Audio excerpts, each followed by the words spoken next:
Welcome back to the channel, everyone. Man, I know it's been a while since I released a video for you guys. It's been so hot out. I haven't wanted to get out here in the garage to do anything.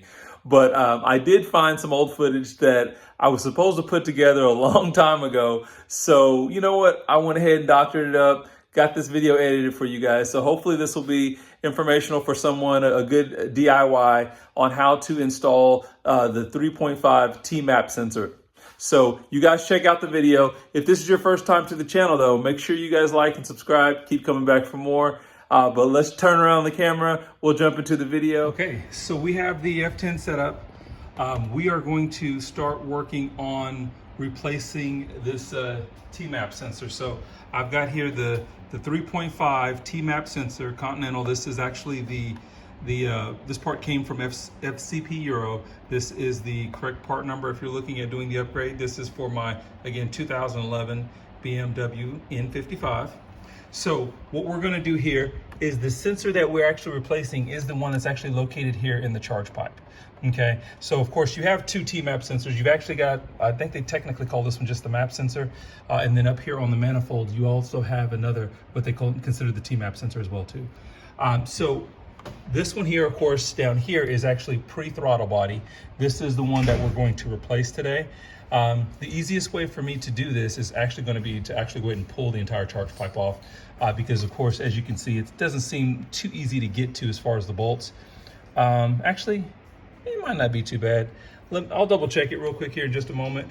But if not, we'll pull the entire charge pipe. So I'll see what makes the most sense here. I'm gonna put you guys on a tripod. Okay, yeah, I've been trying to look this over. It's not really easy for me to get to the bolts there, so I'm just actually going to remove this. So I've actually undid the connector here, so we've got that plug out. I will end up having to repin this because I have not purchased the adapter. Just for those that don't know, you can actually repin these plugs and have them connect into the newer 3.5 T-map sensor. But I think my understanding is they don't click into place. You just kind of have to push them in and seat it in. So I will pick up another connector, but it'll get me by in the meantime. But so right now we're going to, of course, squeeze this, release this, and then I'm going to go ahead and take off my coupler here, disconnect the charge pipe and get that on the table real quick so that I can swap out that sensor. So I will get back with you guys here shortly. Okay, so we've got the charge pipe out on the workbench. I've had this thing in and out so many times that took me less than 5 minutes to pull that out. And one of the reasons why I can't get the hex bolt on there is because I forgot I actually swapped those out for regular Phillips bolts or screws. So we're just gonna get this unscrewed real quick. We'll pull this sensor off and then I will work on rewiring the connector. And just for you guys, so you know, when it comes to repinning this connector, it is literally reversing the order of the wires. So what I'll probably do, and this is just something that I find to be helpful, is I will take a before picture of how my wires are in that connector to begin with, and then I will reverse the order, and then I will confirm that that order has been reversed properly before I go ahead and install it back in the car. And there's that. Sensor's out just like that.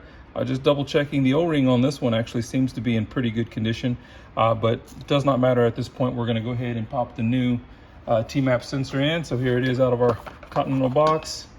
There it is, and we're just going to plug that in, put it back in the way that it came out. Should be just like that. Slide that into place, and we'll bolt it back down. So this part is done.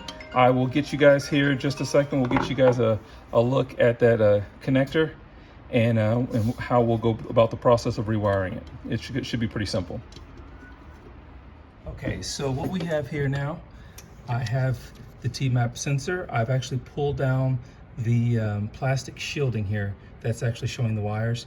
And the easiest way to reverse these, I'm just gonna pull this first and fourth pin, swap those over, and then I'll pull the second two pins and swap them, and that should be a complete reversal of this connector. So I'll do that real quick off camera because I cannot do that and hold the camera, but I'll be back with you guys here shortly. Okay, and so repinning took all of roughly about 2 minutes. So we should have that completely reversed now. I'm gonna go ahead and close my cap here. that's now sealed up and ready to go. And I will again take a look at the picture that I took, confirm that everything is swapped over 100%, and then we'll reinstall. Okay, and just like that, we have reinstalled. So now I will get myself some logs with the new 3.5 T-Map. I am still in the process of doing my custom tune.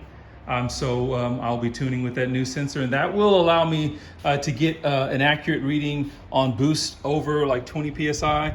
I don't think that's going to be a lot when it comes to this this is stock turbo, but I'm basically just looking toward the future for an upgrade to hopefully either a pure stage 2 or some sort of custom setup. So again, just trying to future-proof and get this thing set up, but not a difficult install at all. The one thing that I will have to do is I will need to start the car, well, not even start the car, but start the ignition, go into MHD and clear the codes. Because I did this install without actually disconnecting the battery, and because of that, I will have some codes when I get ready to start the car. So I'll probably have a check engine light and some codes, so we'll go ahead and just delete those now. Okay guys, I almost forgot to mention, not only do I need to actually get in here and clear codes, which I just did, but I do need to reflash my current map, the tune that I'm currently on, with the new T-Map sensor option. So, and what we'll do real quick here is I'll see if I can't get you guys here. I'm pulling it up on my phone. So we're gonna go ahead and jump in, and so I cleared codes, but when you go in here for your tune, I'm going to flash a custom tune, which is what I'm currently working with. We're on Rev 2, and as you'll see here on the tune, when you go into options, down here toward the bottom, you do have an option for T-Map sensor. So that's our OEM sensor there. I'm going to switch it now to the 3.5 bar. So that is now selected. And then I will reflash this tune here. So that's all good to go. And of course, flashing with the black adapter takes less than about 30 seconds. So we're just gonna knock that out real quick. And we should be good to go. So don't forget that if you actually are doing this modification, you do still need to make sure you do the swap. Well, as you guys can see, this is a super easy install. Anybody can knock this out. I will tell you that I have been rocking this T-Map sensor, this 3.5 bar T-Map sensor for, I mean, it's been months, guys. And it's really helped out with the new big turbo, that Franken F55. David Shop is still doing his thing, but right now I'm hitting 25, 26 PSI, carrying that to redline. And this is the only way that we're able to calibrate everything so that I can actually see that. So guys, again, if this is your first time to the channel, like and subscribe. Everyone else, be safe, and we'll catch you guys in the next video.